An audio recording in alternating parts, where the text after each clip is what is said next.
All right, we got that gap opened up a little bit. Should be good now, I hope. If not, whenever we do that resonator delete to make this thing a little bit louder, then we could angle it just a little bit and she should be good. Also, if anyone watching this is confused as to why we made a ton of progress on the hatch and then all of a sudden we just stopped working on it today, it's because tracking showed that the paint booth, the rest of the booth was supposed to be here yesterday, and then it showed today, and of course it didn't come either day. So that's the next thing we need to do on the car, is paint a bunch of panels, and then of course wait for the wrap. That's supposed to take up to 15 days to get delivered. Yeah, it's a mess trying to get car parts right now, but that's why that car's off to the side. And to be honest, there's never been a good time, and I feel like there never will be a good time to do this FRS clutch. We've been needing to do it for months and months, but I feel like there's always so many other projects going on. So I'm gonna dedicate today and maybe tomorrow to get this knocked out.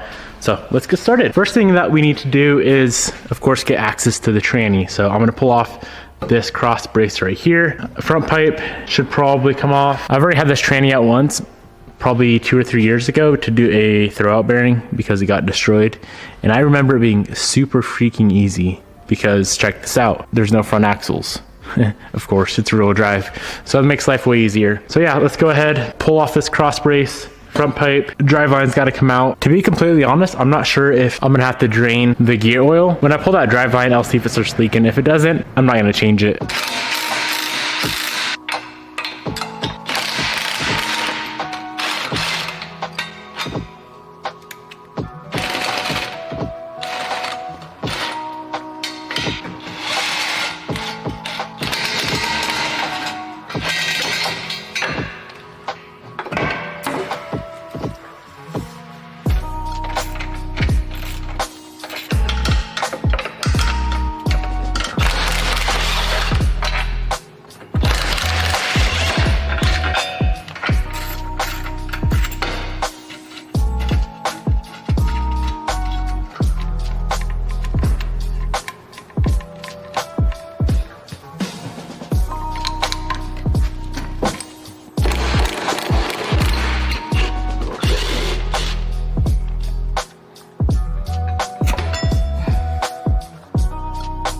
This thing is damn near already out. We have the shifter linkage, so we're gonna have 2 bolts right here, and then we're gonna have to go up top. You see these studs popping through, 4 bolts up top, holding that shifter boot in that looks like is a little bit suspect falling out. But we have to pull those 4 bolts out. We have the clutch fork, and I can't remember how that's set up on the FRS, so I'll have to drop the car down on the ground and take a look at that. And then the bell housing bolts. As soon as those bell housing bolts are out and the other 2 things are situated, we can go ahead, pull out the tranny jack, and get this freaking transmission on the ground.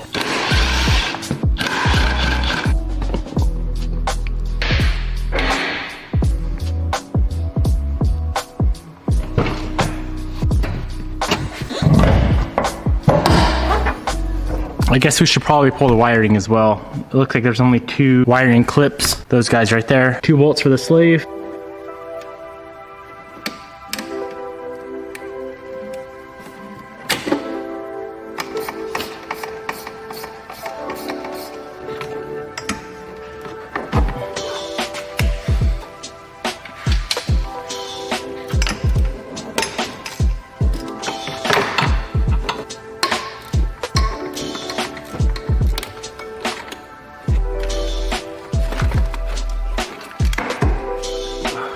So everything in the bay is taken care of. We had to pull the starter out.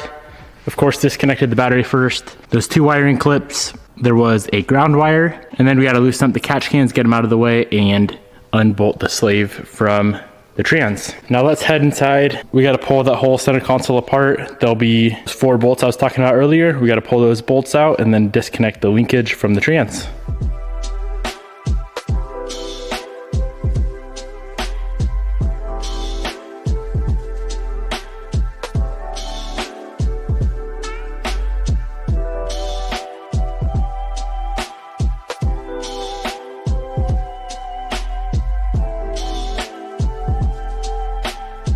Made quick work, yet a nice little mess in the interior. There's a few things that we pulled off we didn't need to pull off, but that's how it should look, all finished up. We should be good to get this car up in the air and pull out the trans.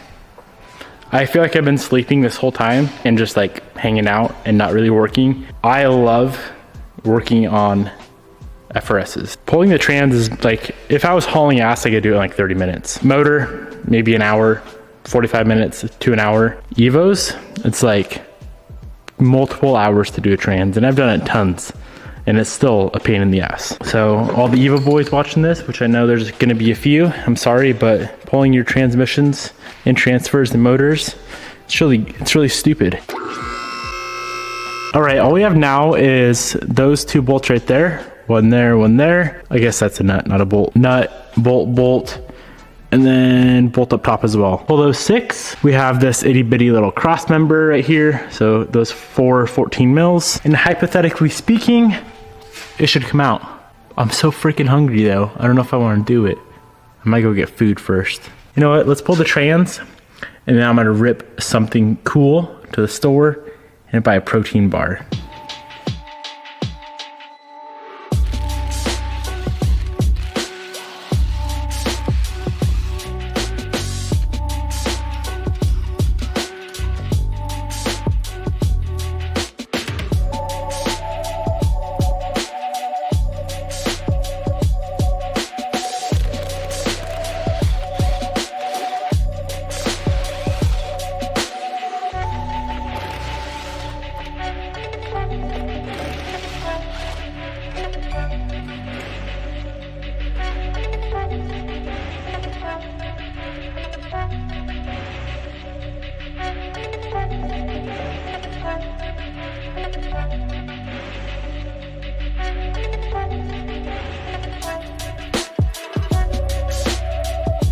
So like I expected, as soon as I tilted the ass end of that tranny down, it leaked a little bit of fluid out. I'm gonna go ahead and do a tranny gear oil change as well, but transmission's out. I love working on FRSs.